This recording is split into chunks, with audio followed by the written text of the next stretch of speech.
How to win at photography competitions.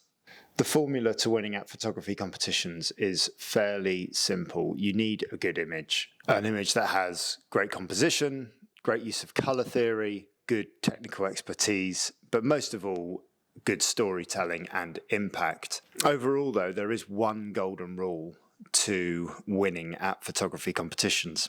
It's important to understand why you're entering photography competitions in the first place. And there are thousands globally that you can enter, some paid for, some free for.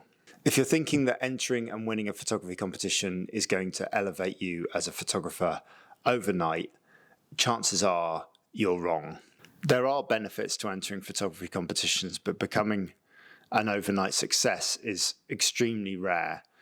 And more often than not, the people that become notorious overnight following success in photography competitions get attention for the wrong reasons, be that rule breaking or plagiarism, or by winning with an image that is in some way controversial. And that can be a good thing, it's not necessarily a bad thing. But that really brings us on to the point of publicity. Publicity is one of the two main reasons why I would seek to enter a photography competition, and what you do with an award following success is really key. So I'm here to tell you that at the Society's convention in London this past January, I was fortunate enough to be awarded their Press and Media Photographer of the Year with an image I photographed of the wrestler CM Punk for All Elite Wrestling at Wembley Stadium in London.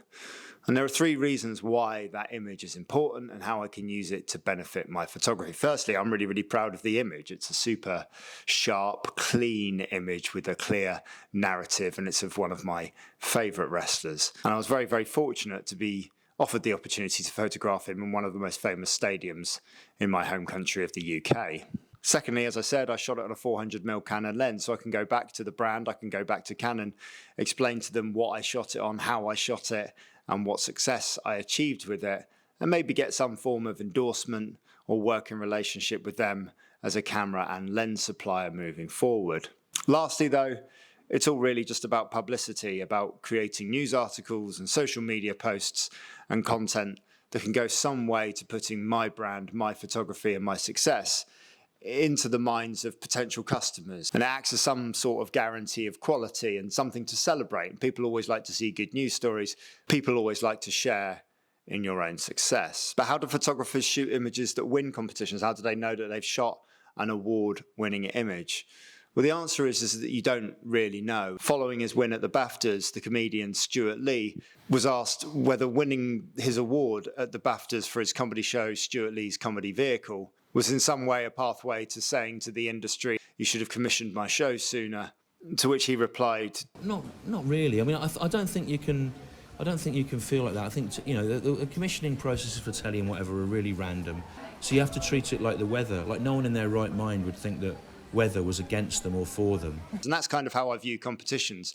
You can't get upset at a lack of success, or if a judging panel didn't see the quality of your work, or you felt that the image that you submitted was better than the eventual winners. And ultimately, that is the golden rule of competition. The number one pathway to achieving success in competition is to please the judging panel you're entering for. And each judging panel for each competition will be different from the next. Early on in my career, I found out that the judge of a pet photography competition was very fond of boxer dogs, and boxer dogs had been in his family his entire life. So I made sure the next time that I had the opportunity to photograph boxer dogs to make a little bit more effort and to make sure that I produced an image of boxer dogs that was cute, adorable, had impact and a clear narrative. And lo and behold, when I entered it for that competition, I achieved a moderate success with that image.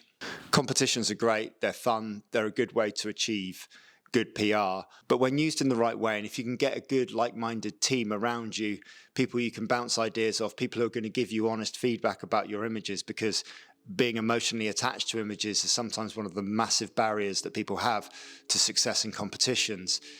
Competitions can be used as a great way of education, a great way of developing your style, and a great way of learning new techniques and learning what works. No one who goes through a proper mentoring and learning process in photography is a worse photographer at the end than they were at the start. Treat all of these things as a way to develop yourself and as a way to move forward. And never ever look at a lack of success or not winning with an image as failure. Every step that you take towards success is a step forward and is a success. And only those who push themselves too far will ever realise how far they can truly go.